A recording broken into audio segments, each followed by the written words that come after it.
deyəndə Çeçenistan rəhbəri Ramzan Kadyrov istefa ərizəsini yazdı, Putinin qabağına qoydu. Qoydu yox, qoydurdu. Bu günləri Ramazan Kadyrov, Çeçenistan rəhbəri, mənim xəstəliyimlə əlaqədar görəvimi yerinə yetirə bilmirəm, gənclərin önünü açmağa çalışıram, gənclər işləsin. Əlbəttə ki, 18-16 yaş, 17 yaşında oğlunu qoyacaq çox güman ki, öz yerinə. Bu da gülməli bir söhbətdir. Çeçenistan rəhbəri artıq ümumiyyətcə Rusiyanı tərk eləmək istəyir ərazilərini və istefa ərizəsini qoydu Putinin qabağına. Dəyərli həmvətənlərim, dəyərli soydaşlarım, Çeçenistanın rəhbəri Ramzan Kadyrovun da atasını Putin öldürtdürüb, İlham Əliyevin də atasını Putinə bağlı qüvvələr öldürtdürüb. Uzun sözün qısası, dəyərli həmvətənlərim, şad xəbərlərdən biri Ramzan Kadyrov artıq istefa ərizəsini yazdı. Bu nədən xəbər verir? Bu nədən xəbər verir? Bu ondan xəbər verir ki, Putinin sonudur. Və buradan deyirəm, Putinin sirrini bilən 5 adamla, bəlkə də çox dedim, ev yox olsun 5 adamla. Birincisi İlham Əliyevdir. Əlbəttə, Narışkin zad ola bilər, Medvedev, Narışkin, Şayqu ola bilər, dostudur. Üstəlik Şayqunun özü deyir, cindar, cadugardır. Biri İlham olsa da, yəni o 5 nəfərdən biri Ramzan Kadyrovdur.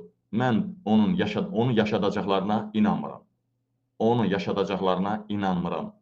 Və o bir simvol idi, Ramzan Kadyrov. O simvol gedəndən sonra istəyir, onun oğlu qalsın, qızı qalsın, fərq eləmir, devlətin başında xaos bürüyəcək. Ramzan Kadyrov yadınızdadırmı? 1-2 ay bundan qabaq Çinə zada müraciət eləmişdi, Çinə. Özünə yer axtarırdı, dəyərli həmvətənlər. İndi isə bu Ramzan Kadyrovun ərizə verməsi, bu da bir şad xəbər. Başqa bir şad xəbər var, amma bunun detallarını sabah sizə çatdıracağam. Mehriban Əliyeva çox ağır xəstəliyə tutulubdur. Dünən də hansısa bir xanım da demək olmur. Hansısa kralın arvadıdır, qızıdır, nə bilim, nə idi, kraliçasıdır. Onunla görüşəndə gördünüz, mən onun sifətini başına qoydum efirə. Kim idi o? Kraldır. Mehriban kimlə şəkil çəkdirmişdi? Mərakeşin kraliçasına şəkil çəkdirmişdi. Mən dünən qoydum efirə. Nə gündə idi Mehriban? Yəni, transa oxşur birbaşa.